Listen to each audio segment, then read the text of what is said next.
નમસ્કાર વિદ્યાર્થી મિત્રો, અગાઉના વિડીયોમાં આપણે સૂચકાંકની વ્યાખ્યા શીખ્યા હતા. તો આજના વિડીયોમાં આપણે સૂચકાંકના લક્ષણો વિશે અભ્યાસ કરીશું.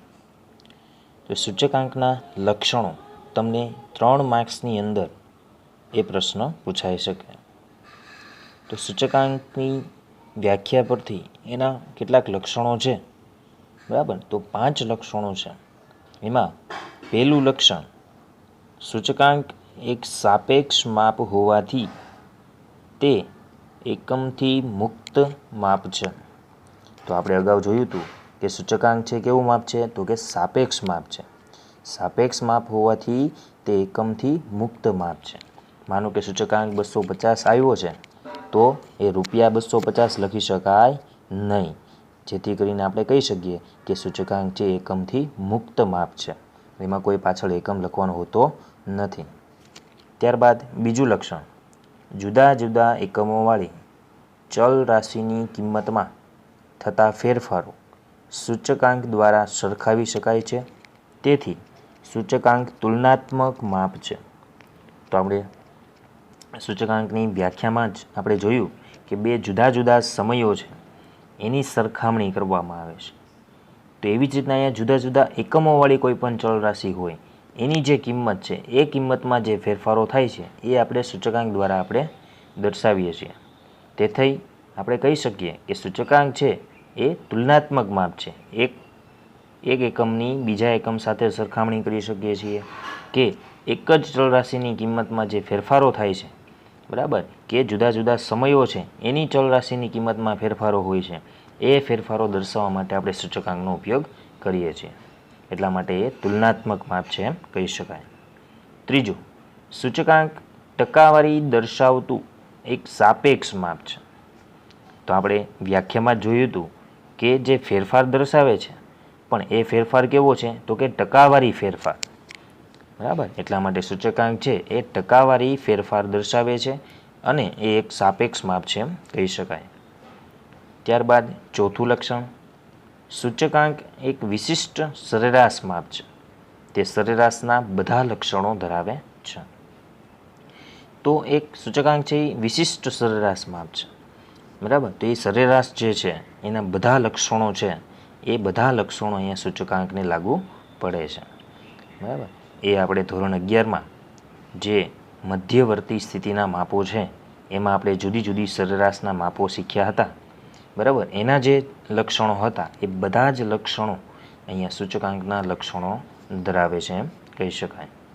ત્યારબાદ પાંચમું લક્ષણ, સૂચકાંકથી બે જુદા જુદા સમયની પરિસ્થિતિઓની ગુણોત્તર દ્વારા પ્રમાણિત સમય સાથે એટલે કે આધાર સમય સાથે સરખામણી કરવામાં આવે છે. તો અહીંયા આપણે સૂચકાંકમાં પણ જોયું એની વ્યાખ્યામાં કે બે જુદા જુદા સમય એની જે ચલ રાશિ છે કે એની કિંમત છે કે એની પરિસ્થિતિ છે એનો ગુણોત્તર, બરાબર, એટલે ગુણોત્તરની રીતે એટલે કે સાપેક્ષ રીતે એની સરખામણી જે છે જે તે વર્ષની સરખામણી એના આધાર સમય સાથે કે પ્રમાણિત સમય સાથે કોઈ ચોક્કસ નિશ્ચિત વર્ષ સાથે આપણે એની સરખામણી કરવામાં આવે છે. તો આમ સૂચકાંકના 5 લક્ષણો છે. તમને 3 માર્ક્સના પ્રશ્ન પૂછાય તો તમારે 5 લક્ષણો સમજાવવા પડે. હવે આપણે સૂચકાંકના ઉપયોગ વિશે ચર્ચા કરીએ. આપણે જોયા સૂચકાંકના લક્ષણો, હવે એના ઉપયોગો. તો પહેલાં એની થોડીક માહિતી આપણે મેળવીએ.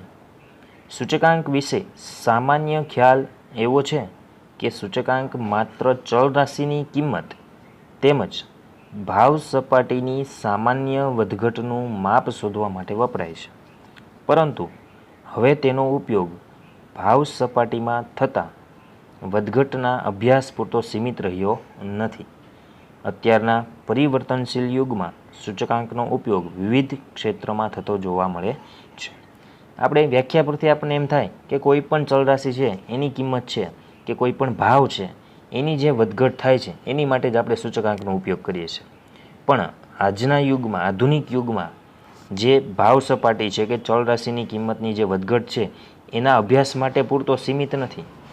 બીજા ઘણા એવા ક્ષેત્રો છે કે જેમાં સૂચકાંકનો ઉપયોગ કરવામાં આવે છે. તો એવા કયા ક્ષેત્રો છે એ જોઈએ. તો સૂચકાંક નિર્દિષ્ટ આર્થિક, રાજકીય, સામાજિક કે ઔદ્યોગિક પ્રવૃત્તિમાં થતા ફેરફારોનો અભ્યાસ કરવાનું ઉપયોગી આંકડાશાસ્ત્રીય સાધન છે. આર્થિક છે, રાજકીય છે, સામાજિક છે, ઔદ્યોગિક છે, આ બધી પ્રવૃત્તિની અંદર અત્યારે સૂચકાંકનો ઉપયોગ કરવામાં આવે છે. દેશની આર્થિક અને ઔદ્યોગિક પરિસ્થિતિમાં થતા ફેરફારોનો તુલનાત્મક અભ્યાસ કરી સૂચકાંક દેશના આર્થિક વિકાસની યોજનામાં મહત્વનું માર્ગદર્શન પૂરું પાડે છે. જો શું કહે છે, આર્થિક અને ઔદ્યોગિક પરિસ્થિતિ છે એમાં પણ જુદા જુદા વર્ષોની માહિતીની સરખામણી કરી એની તુલનાત્મક અભ્યાસ કરી સૂચકાંક મેળવી અને દેશના આર્થિક વિકાસ જે છે એ આર્થિક વિકાસની યોજનામાં એ માર્ગદર્શન છે એ પૂરો પાડે છે સૂચકાંક. બરાબર. તો હવે એ સૂચકાંકનો ઉપયોગ જે છે એના જુદા જુદા પોઈન્ટ તમને આપેલા છે, એ આપણે ઉપયોગો જોઈએ. તો પહેલો પોઈન્ટ તમે અહીંયા જોઈ શકો છો, વ્યાપારી પરિસ્થિતિના સૂચકાંક. તો પહેલો ઉપયોગ છે વ્યાપારી પરિસ્થિતિના સૂચકાંક. એટલે તો કે આ સૂચકાંક દેશના ધંધા અને વેપારની આર્થિક અને વ્યાપારી પ્રવૃત્તિઓની સામાન્ય પરિસ્થિતિનો અભ્યાસ કરવા માટે ઉપયોગી માર્ગદર્શન પૂરું પાડે છે.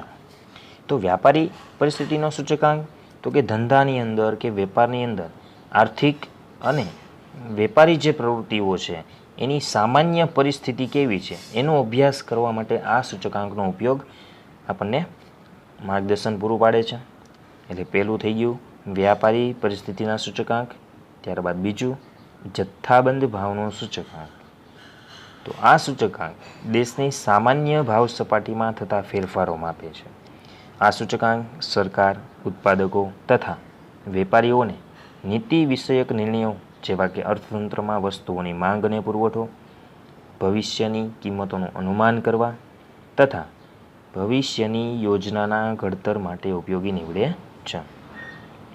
જો અહીંયા સામાન્ય ભાવ સપાટી છે એમાં થતા જે ફેરફારો છે એ ફેરફારો આપણને જથ્થાબંધ ભાવનો સૂચકાંક છે એમાં આપે છે. એ ઉપરાંત આ સૂચકાંક છે સરકાર છે, ઉત્પાદકો છે અથવા વેપારીઓ છે એને નીતિ વિષયક નિર્ણયો લેવા માટે, બરાબર, આ નીતિ વિષયક નિર્ણયો લેવા માટે જથ્થાબંધ ભાવનો સૂચકાંક છે ઉપયોગી થાય છે. દાખલા તરીકે વસ્તુની માંગ અને પુરવઠો, ભવિષ્યમાં કિંમતનું અનુમાન કરવા માટે કે ભવિષ્યમાં આ વસ્તુની કિંમત આપણે કેટલી કરવી તથા ભવિષ્યની કોઈ યોજના છે એ યોજનાનું ઘડતર કરવા માટે આપણને આ સૂચકાંક ઉપયોગી થાય છે.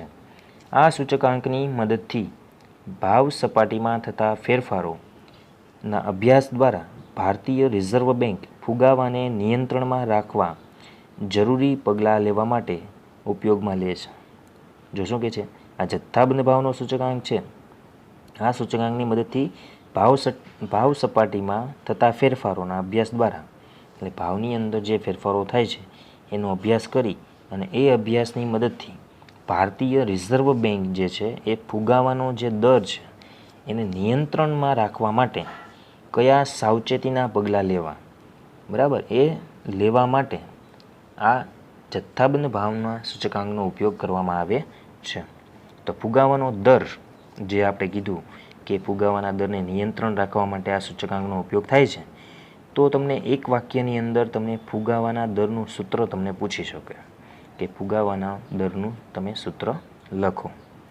તો એનું સૂત્ર તમને અહીંયા આપેલું છે, ફુગાવાનો દર બરાબર ચાલુ વર્ષનો જથ્થાબંધ ભાવનો સૂચકાંક એ માઇનસ અગાઉના વર્ષનો જથ્થાબંધ ભાવનો સૂચકાંકના છેદમાં અગાઉના વર્ષનો જથ્થાબંધ ભાવનો સૂચકાંક ગુણ્યા 100. તો એક વાક્યની અંદર એક માર્ક્સમાં તમને આ પ્રશ્ન પૂછી શકે કે ફુગાવાના દરનું સૂત્ર લખો, ત્યારે તમારે આ પ્રમાણે સૂત્ર લખો. હવે ત્રીજો ઉપયોગ જીવન નિર્વાહ ખર્ચનો સૂચકાંક. આનો તમારે દાખલો પણ આવશે. તો આ સૂચકાંક જુદા જુદા સ્તરના લોકોના જીવન નિર્વાહ ખર્ચમાં થતા ફેરફારોનો અભ્યાસ કરવા માટે ઉપયોગી છે.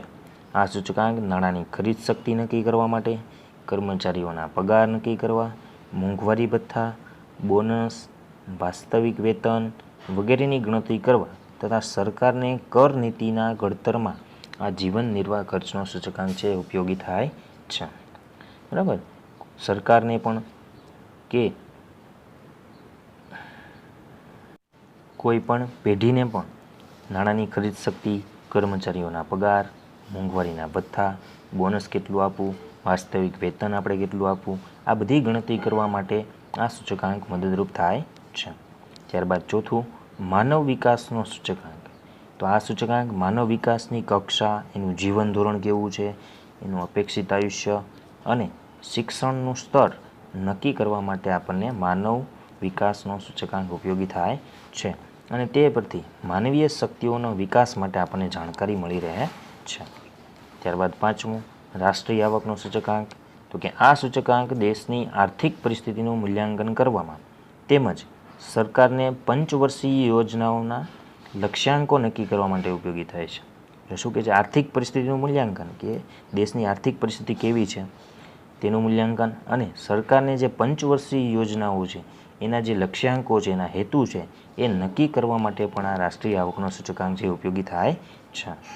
દેશની રાષ્ટ્રીય આવકમાં થતા ફેરફારોનો અભ્યાસ કરી દેશની રાષ્ટ્રીય આવક, ઉત્પાદન અને માથાદીઠ આવક વગેરે વધારવા માટેના સૂચનો પણ આ સૂચકાંકની મદદથી કરી શકાય છે. રાષ્ટ્રીય આવકમાં થતા ફેરફારો છે એનો અભ્યાસ કરી દેશની રાષ્ટ્રીય આવક છે, એનું ઉત્પાદન છે, એની માથાદીઠ આવક છે વગેરેમાં સુધારા વધારા કઈ રીતના આપણે એમાં વિકાસ કરી શકીએ કે વધારી શકીએ, એની માટેના જે સલાહ સૂચનો છે એ પણ આપણે આ સૂચકાંક પરથી આપણે એને મદદ કરી શકાય. ત્યારબાદ છઠ્ઠું, ઔદ્યોગિક ઉત્પાદનનો સૂચકાંક. તો કે આ સૂચકાંક જુદા જુદા સમયે ઔદ્યોગિક અને ઉન્નત ક્ષેત્રના ઉત્પાદનમાં થતા ફેરફારોના અભ્યાસ માટે ખૂબ જ ઉપયોગી છે. તેમજ દેશનો વિકાસ દર વધારવા, ઔદ્યોગિક અને વ્યાપારી પ્રવૃત્તિઓનું આયોજન કરવા માટે આ સૂચકાંક મદદરૂપ થાય છે. તો ઔદ્યોગિક ક્ષેત્રે પણ તમને આ સૂચકાંક ઉપયોગી થાય છે કે જુદા જુદા ઔદ્યોગિક ક્ષેત્રો છે કે ઉન્નત ક્ષેત્ર છે એમાં જે ફેરફારો થાય છે એ ફેરફારોનો અભ્યાસ કરવા માટે પણ આપણને આ સૂચકાંક ઉપયોગી થાય છે. ત્યારબાદ સાતમું, કૃષિ પેદાશનો સૂચકાંક. આ સૂચકાંક કૃષિ પેદાશના ભાવમાં થતા ફેરફારોનો અભ્યાસ કરવા ઉપયોગી છે. કૃષિ પેદાશનો જે ભાવ છે એ ભાવમાં જે ફેરફારો થતા હોય, વધઘટ થતી હોય છે, એનો અભ્યાસ કરવા માટે આપણે આ સૂચકાંકનો ઉપયોગ કરી શકાય છે. આ સૂચકાંકના ઉપયોગથી સરકાર કૃષિ નીતિઓનું આયોજન કરે છે. સરકારને પણ આ ઉપયોગી થાય છે કે કૃષિ નીતિઓ છે કે નીતિ નિયમો છે, બરાબર, એનું આયોજન કરવા માટે આ સૂચકાંક એને ઉપયોગી થાય છે. તેમજ ખેડૂતોને તેમના ઉત્પાદનના યોગ્ય ટેકારૂપ ભાવ મળી રહે તેવી નીતિ ઘડતરમાં આ સૂચકાંક મદદરૂપ થાય છે. અત્યારે પણ તમે સાંભળો છો કે આ કોરોના જે છે, બરાબર, આ મહામારીમાં તો સરકાર છે એ દરેક બાબતની અંદર ખેડૂતોને ટેકારૂપ ભાવ આપતા હોય છે. તો એ ખેડૂતોને ટેકારૂપ ભાવ વ્યાજબી મળી રહે એવી નીતિ ઘડતર જે છે એ નીતિ ઘડતરમાં પણ આ સૂચકાંક છે એ સરકારને ઉપયોગી થાય છે, મદદરૂપ થાય છે. ત્યારબાદ આઠમું, આયાત નિકાસનો સૂચકાંક. આ સૂચકાંક આયાત નિકાસની નીતિ, હુંડિયામણના દર, વિદેશી હુંડિયામણની જરૂરિયાત અને માલ પર જકાતના દર નક્કી કરવામાં તથા જરૂરી સૂચનો કરવા માટે ઉપયોગી છે. બરાબર. દેશ વિદેશમાંથી આપણે આયાત કે નિકાસ કરતા હોઈએ એની માટે પણ આપણને આ સૂચકાંક ઉપયોગી થાય છે. ત્યારબાદ ધંધા રોજગારનો સૂચકાંક. આ સૂચકાંક દેશમાં પ્રવર્તી રોજગારી, બેરોજગારી વિશેનો ખ્યાલ આપે છે અને તે પરથી બેરોજગારીના પ્રશ્નો જાણી માનવ શક્તિનું આયોજન કરી શકાય છે. બરાબર. તો રોજગારી કે બેરોજગારી વિશેનો ખ્યાલ છે એ ખ્યાલ તમને આ સૂચકાંક પરથી આપણને મળી રહે છે અને એ જે બેરોજગારીના પ્રશ્નો છે એ પ્રશ્નો જાણી અને એ લોકોને રોજગારી કઈ રીતના મળી રહે તેનું તમે આયોજન કરી શકો છો. ત્યારબાદ 10મું, મૂડીરોકાણનો સૂચકાંક.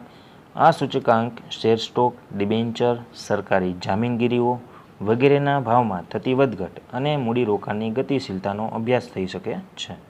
તેમજ શેર સ્ટોકના ભાવોના વલણનું અનુમાન કરી શકાય છે. તો આ રીતના મૂડીરોકાણનો સૂચકાંક પણ ઉપયોગી છે.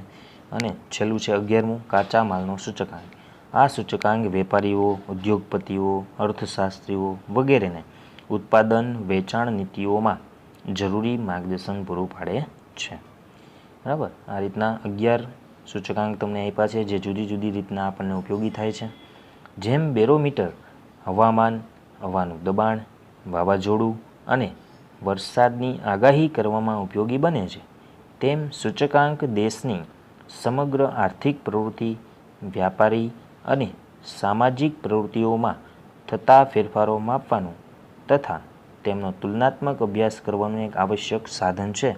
તેથી સૂચકાંકને દેશના અર્થતંત્રનું બેરોમીટર કહે છે. તો તમને આ 2 ગુણની અંદર કે 1 ગુણની અંદર પ્રશ્ન પૂછે કે ભાઈ સૂચકાંકને દેશના અર્થતંત્રનું બેરોમીટર કહે છે, શા માટે? તો તમે આ એક નાનો એવો પેરેગ્રાફ છે એ તમે લખી શકો. બરાબર, તો જેમ બેરોમીટર છે હવામાન કે હવાનું દબાણ કે વાવાઝોડું કે વરસાદની આગાહી કરવા માટે ઉપયોગી બને છે, તેમજ સૂચકાંક છે એ આપણને સમગ્ર દેશની આર્થિક પ્રવૃત્તિ છે, સામાજિક છે કે વ્યાપારી પ્રવૃત્તિ, એના જુદા જુદા જે ફેરફારો છે એને માપવા માટે કે એનો અભ્યાસ કરવા માટે એક આપણને સાધન તરીકે ઉપયોગી થાય છે. એટલા માટે આપણે સૂચકાંકને દેશના અર્થતંત્રનું બેરોમીટર કહે છે. આ પ્રમાણે તમે જવાબ લખી શકો. અને જો તમને સૂચકાંકના ઉપયોગો પૂછ્યા હોય 3 માર્ક્સની અંદર, તો 11માંથી કોઈ પણ 6 ઉપયોગો આપણે દર્શાવી શકીએ. બરાબર.